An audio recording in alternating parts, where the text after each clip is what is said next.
स्वागत। आज हम एक बहुत ही दिलचस्प और कह सकते हैं जटिल ऐतिहासिक पहेली की परतें खोलने जा रहे हैं। नमस्कार। वो है आर्य आक्रमण सिद्धांत, मतलब जिसे AIT भी कहते हैं, और एशिया माइनर यानी आज का तुर्की और आसपास का इलाका जिसे अनातोलिया कहते थे। क्या इनके बीच कोई सच में संबंध था? नमस्कार। ये विषय वाकई पेचीदा है, पर भारतीय इतिहास और भाषा विज्ञान को समझने के लिए बहुत महत्वपूर्ण भी। ये विचार कि इंडो यूरोपीय भाषा बोलने वाले वो जो आर्य कहलाए बाहर से आए, लगभग 1500 ईसा पूर्व भारतीय उपमहाद्वीप में, ये दशकों से चर्चा का विषय रहा है। काफी विवाद भी हुआ है इस पर। आनुवंशिक या जेनेटिक दृष्टिकोण वो पेश करते हैं। तो आज की इस चर्चा का हमारा लक्ष्य या कह लीजिए मकसद ये है कि इन स्रोतों से जो सबसे ज़रूरी जानकारी है उसे सामने रखें। हम ये समझने की कोशिश करेंगे कि आखिर एशिया माइनर का नाम इस कहानी में आया कैसे, क्यों आया, और आज इतिहासकार और वैज्ञानिक इस संबंध को किस नज़र से देखते हैं। और ये विश्लेषण, मैं कहना चाहूंगा, उन सभी के लिए खासतौर पर उपयोगी होगा जो यूपीएससी, एसएससी, एनडीए, सीडीएस जैसी प्रतियोगी परीक्षाओं की तैयारी कर रहे हैं। प्राचीन भारत के इतिहास की गहरी और तथ्यों पर आधारित समझ जो है वो इन परीक्षाओं के लिए बेहद जरूरी है। चलिए तो फिर इस विषय की गहराई में उतरते हैं। सबसे पहले ये आर्य आक्रमण सिद्धांत, ये आखिर आया कहाँ से, इसकी नींव कैसे पड़ी, और इसमें ये एशिया माइनर वाला एंगल कैसे और क्यों जुड़ा? देखिए, इसकी कहानी शुरू होती है करीब 18वीं और 19वीं सदी में। तब सर विलियम जोन्स जैसे यूरोपीय विद्वानों ने एक एक तरह से चौंकाने वाली खोज की। उन्होंने देखा कि भारत की प्राचीन भाषा संस्कृत और यूरोप की जो क्लासिकल भाषाएं हैं जैसे ग्रीक है, लैटिन है, उनके बीच बहुत गहरी समानताएं हैं, शब्दों में, व्याकरण में। अच्छा। हाँ, फिर मैक्स मुलर जैसे विद्वानों ने इस पर और काम किया, इसे आगे बढ़ाया। और इसी भाषाई समानता से ये विचार आया कि शायद इन सब की कोई एक ही जड़ हो, एक ही मूल भाषा। हाँ, बिल्कुल, यहीं से ये विचार जन्मा कि शायद ये सभी भाषाएं किसी एक मूल भाषा से निकली हैं जिसे प्रोटो इंडो यूरोपीय या PIE कहा गया। और अगर एक मूल भाषा थी तो उसका कोई मूल स्थान, कोई मातृभूमि भी रही होगी। अब सवाल ये था कि वो जगह कौन सी थी, कहाँ थी। इसी खोज में शुरुआती दौर में कुछ विद्वानों की नजर पड़ी एशिया माइनर यानी अनातोलिया पर। उन्हें लगा कि शायद ये PIE मातृभूमि अनातोलिया या उसके आसपास कहीं हो सकती है। और इसका एक बहुत बड़ा कारण था वहां हित्ती भाषा के प्राचीन शिलालेखों का मिलना। हित्ती भाषा? हाँ, हित्ती वो उस समय तक खोजी गई सबसे पुरानी ज्ञात इंडो यूरोपीय भाषा थी। अच्छा, तो हित्ती भाषा की खोज ने मतलब एशिया माइनर को इस पूरी कहानी के केंद्र में ला दिया, एक तरह से कह सकते हैं। हाँ, तो भाषा के स्तर पर और क्या सबूत या तर्क दिए गए थे, ये हित्ती भाषा इतनी महत्वपूर्ण क्यों साबित हुई? देखिए, यहाँ दिलचस्प बात यह है कि हित्ती भाषा के जो लेख मिले वो लगभग 2000 से 1200 ईसा पूर्व के थे। अब जब भारत में तथाकथित आर्यों के आने का समय मोटे तौर पर 1500 ईसा पूर्व माना जा रहा था, तब हित्ती लेखों ने यह साबित कर दिया कि उससे भी सदियों पहले अनातोलिया में इंडो यूरोपीय भाषा बोलने वाले लोग मौजूद थे। और सिर्फ मौजूद ही नहीं थे, वो लिख पढ़ भी रहे थे। यानी भारत में वेदों की रचना से भी पहले एशिया माइनर में एक उन्नत इंडो यूरोपीय भाषी सभ्यता थी। बिल्कुल, और सिर्फ प्राचीनता ही नहीं, हित्ती और संस्कृत में कुछ व्याकरणिक समानताएं भी देखी गईं, जैसे क्रियाओं के रूप, मतलब वर्ब कॉन्जुगेशंस में। इसने उस विचार को और बल दिया कि शायद इंडो यूरोपीय भाषाओं का फैलाव यहीं कहीं से शुरू हुआ होगा। कुछ शुरुआती सिद्धांत जैसे मरिया गिम्बुतास ने 50 के दशक में जो कुर्गिन परिकल्पना दी थी, उसमें भी एक संभावना ये जताई गई थी कि शायद फैलाव काला सागर के उत्तर के स्टेपी मैदानों से शुरू हुआ हो। अच्छा। और फिर कॉकेसस या एशिया माइनर के रास्ते पूर्व की ओर यानी भारत की तरफ बढ़ा हो। तो एशिया माइनर को एक संभावित मध्यवर्ती पड़ाव या मार्ग के रूप में देखा गया। समझ गए। तो भाषा के आधार पर एक शुरुआती कड़ी तो दिख रही थी, लेकिन जैसा आपने कहा, सिर्फ भाषा काफी नहीं होती। जमीनी सबूत क्या कहते हैं, मतलब पुरातत्व। हित्ती साम्राज्य तो अपनी तकनीक जैसे रथ और घोड़ों के इस्तेमाल के लिए जाना जाता था, और इनका जिक्र तो वेदों में भी खूब आता है। क्या इससे कोई सीधा लिंक जुड़ता है? हाँ, ये एक महत्वपूर्ण बिंदु है। हित्ती साम्राज्य, जो लगभग 1600 से 1200 ईसा पूर्व के बीच था, वो वाकई रथ बनाने की तकनीक और घोड़ों के युद्ध में इस्तेमाल के लिए मशहूर था। और ये वही चीजें हैं जिन्हें बाद में भारत में वैदिक संस्कृति या आर्यों के पहचान से जोड़ा गया। हाँ हाँ। कुर्गेन परिकल्पना भी स्टेपी संस्कृतियों को अनातोलिया से जोड़ती थी, जिससे ये अनुमान लगता था कि शायद यही तकनीकें पूर्व की ओर फैली हों। लेकिन क्या अनुमान से आगे बढ़कर कोई ठोस सबूत मिला, जैसे कोई खास हित्ती मिट्टी के बर्तन मिले हों भारत में, या औजार या उनकी मोहरें, जो ये साबित करें कि हित्ती लोग या उनकी संस्कृति यहाँ तक आई थी? यहीं आके देखिए एशिया माइनर कनेक्शन वाला सिद्धांत कमजोर पड़ जाता है। सबसे अहम बात यह है कि तमाम खुदाइयों और शोध के बावजूद लगभग 1500 ईसा पूर्व के आसपास के समय का एशिया माइनर और भारतीय उपमहाद्वीप के बीच कोई भी सीधा निर्विवाद पुरातात्विक लिंक आज तक नहीं मिला है। कोई भी नहीं? नहीं, कोई ऐसी विशिष्ट हित्ती वस्तु नहीं मिली है जो ये बता सके कि यहाँ कोई सीधा संपर्क था। तो फिर भारत में उस समय की संस्कृतियों का क्या, जैसे पंजाब की सेमेट्री एच संस्कृति या गंगा यमुना के मैदानों की वो गेरुवर्णी मृदभांड संस्कृति थी? हाँ, ओसीपी। भारत में उस दौर की जो स्थानीय संस्कृतियां मिलती हैं, जैसे पंजाब में सेमेट्री एच संस्कृति, जो हड़प्पा सभ्यता के बाद की एक स्थानीय संस्कृति थी, लगभग 1900 से 1300 ईसा पूर्व, या गंगा यमुना दोआब में गेरुवर्णी मृदभांड यानी ओसीपी, ऑकर कलर्ड पॉटरी। हाँ, गेरू रंग के बर्तन। हाँ। इन संस्कृतियों के जो अवशेष मिले हैं वे ज्यादातर स्थानीय विकास को दर्शाते हैं। उन पर कोई स्पष्ट बाहरी, खासकर अनातोलियाई प्रभाव नहीं दिखता है। और हड़प्पा सभ्यता के पतन को लेकर जो पहले आक्रमण का सिद्धांत था, उसका क्या हुआ? क्या वहां कोई हित्ती कनेक्शन मिला?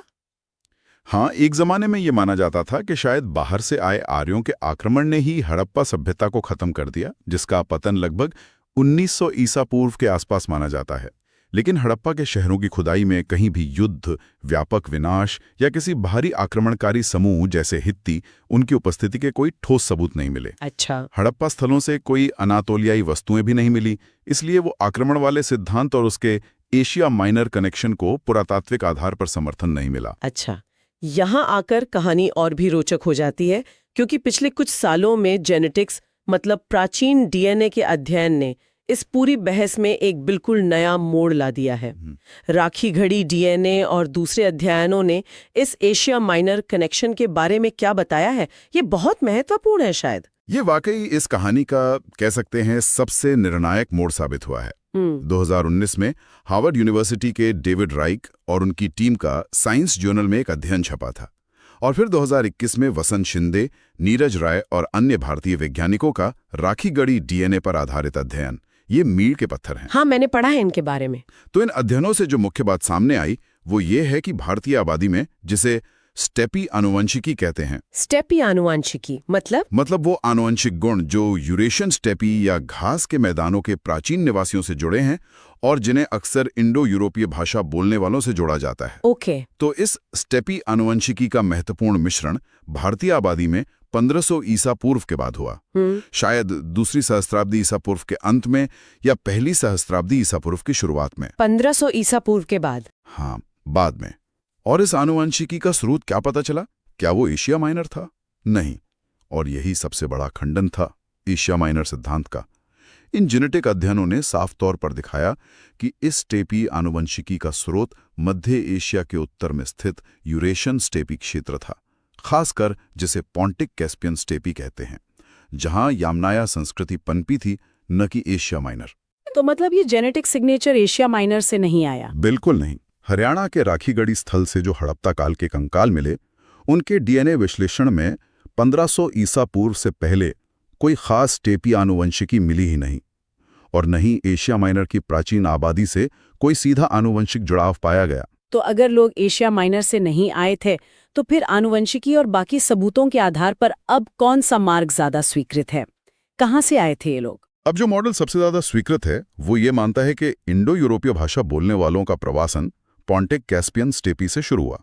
वहां से ये लोग पूर्व की ओर फैले और मध्य एशिया पहुंचे, खासकर उस इलाके में जिसे बैक्ट्रिया मार्जाना आर्कियोलॉजिकल कॉम्प्लेक्स यानी बीएमए का कहा जाता है। BMAC। हाँ, ये उस समय मतलब लगभग 2300 से 1700 ईसा पूर्व में मध्य एशिया का एक महत्वपूर्ण शहरीकृत और कृषि आधारित सांस्कृतिक क्षेत्र था। फिर इसी मध्य एशियाई क्षेत्र से संभवतः बीएमए संस्कृति के लोगों के साथ घुल मिलकर वे धीरे धीरे कई लहरों में भारतीय उपमहाद्वीप की ओर बढ़े। अच्छा, तो मध्य एशिया के रास्ते से। हाँ, इस मॉडल में एशिया माइनर कहीं भी सीधे रास्ते में या स्रोत के रूप में नहीं आता। ये तस्वीर तो अब काफी साफ लगती है। अच्छा, एक और पहलू देखते हैं, साहित्यिक साक्ष्य। हमारा सबसे प्राचीन ग्रंथ ऋग्वेद, क्या उसमें कहीं एशिया माइनर, अनातोलिया या हित्ती लोगों का कोई भी जिक्र मिलता है? नहीं, ऋग्वेद में ऐसा कोई भी प्रत्यक्ष उल्लेख नहीं है। ऋग्वेद का पूरा भौगोलिक संसार जो है वो उत्तर पश्चिम भारत के इर्द गिर्द घूमता है। सिंधु नदी है, पौराणिक सरस्वती नदी है, पंजाब की 5 नदियां हैं, सप्त सिंधु प्रदेश, यहीं के पहाड़, मरुस्थल। इसमें दूर पश्चिम में स्थित एशिया माइनर या वहां की किसी समकालीन संस्कृति जैसे हित्ती का कोई सीधा संदर्भ नहीं मिलता। लेकिन कभी-कभी पौराणिक कथाओं में समानताओं की बात की जाती है, जैसे वैदिक देवता इंद्र और हित्ती देवता तेशुब दोनों तूफान के देवता माने जाते हैं। हाँ, ऐसी कुछ समानताएं जरूर हैं, जैसे दोनों परंपराओं में तूफान, बिजली और युद्ध के शक्तिशाली देवता हैं। हमारे यहाँ इंद्र, हित्तियों के यहाँ तेशुब, देवताओं के राजा का पद, कुछ मिथकीय लड़ाइयाँ, इनमें समानता दिखती है। तो क्या ये सीधे संपर्क का सबूत नहीं है? नहीं, अब ज्यादातर विद्वान इसे सीधे संपर्क का परिणाम नहीं मानते, बल्कि इसे एक बहुत पुरानी साझा इंडो यूरोपीय विरासत का अवशेष माना जाता है। यानी ये समानताएं इसलिए हैं क्योंकि दोनों संस्कृतियों की जड़ें हजारों साल पहले एक ही प्राचीन इंडो यूरोपीय परंपरा में थीं, ना कि इसलिए कि 1500 ईसा पूर्व के आसपास उनमें कोई सीधा लेन देन हुआ था। अच्छा, ये एक साझा विरासत का हिस्सा है। ठीक है, इससे एक जरूरी सवाल उठता है, तो फिर इस एशिया माइनर कनेक्शन वाले शुरुआती विचार में भाषा और हित्ती सभ्यता की प्राचीनता के अलावा और क्या कमजोरियां या चुनौतियां थीं जिनके कारण इसे छोड़ना पड़ा? कई ठोस कारण थे। पहला तो, जैसा हमने पहले भी बात की, पुरातात्विक और आनुवांशिक सबूतों का पूरी तरह से अभाव, वो बिलाई नहीं। हाँ, वो तो है। दूसरा, भारत और एशिया माइनर के बीच की विशाल भौगोलिक दूरी और दुर्गम रास्ते। बीच में ईरान का पठार है, अफगानिस्तान के पहाड़ हैं, बलूचिस्तान के रेगिस्तान पड़ते हैं। इसकी तुलना में स्टेपी से मध्य एशिया होते हुए खैबर दर्रे के रास्ते भारत आना भौगोलिक रूप से ज्यादा सहज मार्ग लगता है। ये बात भी सही है। तीसरा बड़ा मुद्दा था कालक्रम का, यानी टाइमलाइन का। हित्ती साम्राज्य अपने चरम पर था लगभग 1600 से 1200 ईसा पूर्व के बीच, जबकि भारत में हड़प्पा सभ्यता का पतन लगभग 1900 ईसा पूर्व के आसपास शुरू हो चुका था। हाँ, हड़प्पा तो पहले खत्म हो रही थी। बिल्कुल। तो समय के हिसाब से भी हित्ती लोग हड़प्पा सभ्यता के पतन के जिम्मेदार नहीं हो सकते थे, जैसा कि कुछ शुरुआती अटकलों में कहा गया था। और क्या सांस्कृतिक रूप से भी दोनों क्षेत्र बहुत अलग थे? बिल्कुल, सांस्कृतिक भिन्नता भी एक बड़ा कारक थी। ऋग्वेद से जो शुरुआती वैदिक समाज की तस्वीर उभरती है वो काफी हद तक देहाती है, पैस्टोरल है, कबीलाई है और यज्ञ कर्मकांडों पर केंद्रित है। वहीं दूसरी तरफ अनातोलिया में हित्ती सभ्यता एक जटिल, शहरी, सेंट्रलाइज्ड साम्राज्य था। उनकी अपनी विकसित प्रशासनिक व्यवस्था थी, कानून संहिता थी, एक शाही ढांचा था। हाँ, बिल्कुल अलग लगता है। हाँ, ये दोनों संस्कृतियां अपनी प्रकृति में काफी अलग थीं, जो सीधे संबंध की संभावना को और कमजोर करता है। तो इन सब बातों का निचोड़ क्या निकलता है?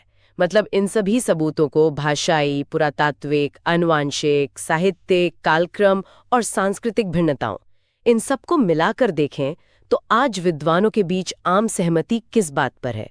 वे एशिया माइनर और आर्य सिद्धांत के बारे में अंतिम रूप से क्या मानते हैं? देखिए, आज अकादमिक जगत में जो व्यापक सहमति है वो ये है कि आर्य आक्रमण सिद्धांत AIT, खासकर वो संस्करण जिसमें एशिया माइनर की कोई महत्वपूर्ण भूमिका मानी गई थी, उसे अब कोई वैज्ञानिक आधार प्राप्त नहीं है। इसे इतिहास लेखन में काफी हद तक खारिज या कह लीजिए अस्वीकृत कर दिया गया है। तो फिर वर्तमान में कौन सा मॉडल या सिद्धांत ज्यादा मान्य है? आक्रमण नहीं तो क्या? अब जिसे ज्यादा मान्यता मिली है वो है आर्यन प्रवासन सिद्धांत, AMT। ये सिद्धांत किसी एक बड़े हमले या आक्रमण के बजाय एक धीमी, कई चरणों में लंबे समय तक चली लोगों की आवाजाही यानी प्रवासन की बात करता है, माइग्रेशन। अच्छा, प्रवासन, धीरे धीरे आना। हाँ, ये मानता है कि इंडो यूरोपीय भाषा बोलने वाले समूह लगभग 2000 ईसा पूर्व से 1000 ईसा पूर्व के बीच मध्य एशिया के रास्ते, जो खुद यूरेशियन स्टेपी से प्रभावित था, भारतीय उपमहाद्वीप में आए और यहाँ की स्थानीय आबादी के साथ घुल मिल गए। इस मॉडल में एशिया माइनर को एक महत्वपूर्ण प्राचीन इंडो यूरोपीय केंद्र तो माना जाता है, हित्ती सभ्यता के रूप में, लेकिन भारत में प्रवासन के स्रोत या सीधे मार्ग के रूप में नहीं। तो वो एक अलग कहानी है, भारत से जुड़ी हुई नहीं। हाँ, ये भारत में हुए विकास के समानांतर एक अलग घटना थी। मुख्य फ्रेमवर्क अपस्टेपी यानी कुर्गेन मॉडल ही है, जिसमें मध्य एशिया एक महत्वपूर्ण पड़ाव है। तो क्या ये कहा जा सकता है कि ये एशिया माइनर कनेक्शन वाला पूरा विचार अब महज इतिहास की किताबों का एक रोचक अध्याय बनकर रह गया है, एक ऐसी पहेली जो सुलझ चुकी है? काफी हद तक हाँ, ये अब मुख्य रूप से इतिहास लेखन के इतिहास का हिस्सा है, हिस्टोरियोग्राफी का। ये समझना महत्वपूर्ण है कि ये विचार उस शुरुआती दौर का था जब विद्वान भाषाओं की समानताओं के आधार पर बिखरी कड़ियों को जोड़ने की कोशिश कर रहे थे। यह हमें दिखाता है कि कैसे वैज्ञानिक और ऐतिहासिक सिद्धांत समय के साथ नए सबूतों के प्रकाश में विकसित होते हैं, बदलते हैं और कभी-कभी पूरी तरह खारिज भी हो जाते हैं। ये भी ध्यान रखना चाहिए कि ये विचार कुछ हद तक उस औपनिवेशिक मानसिकता से भी प्रभावित था, जो भारत की प्राचीन सभ्यता की जड़ों को बाहर खोजना चाहती थी। आज जब भारत में ही प्राचीन स्वदेशी विकास के नए प्रमाण मिल रहे हैं, जैसे तमिलनाडु में हाल की किलादी खुदाई से मिले संगम युग के शहरीकरण के सबूत। हाँ, किलादी तो बहुत चर्चा में है। हाँ, तब एशिया माइनर का ये लिंक सिद्धांत के विकास को समझने के लिए तो प्रासंगिक है, पर वर्तमान स्वीकृत ऐतिहासिक तस्वीर का हिस्सा नहीं है। ये एक ऐतिहासिक जिज्ञासा बन के रह गया है। ये तो वाकई एक बहुत ही स्पष्ट और विस्तृत विश्लेषण रहा। इसने इस जटिल मुद्दे के लगभग हर पहलू को छू लिया।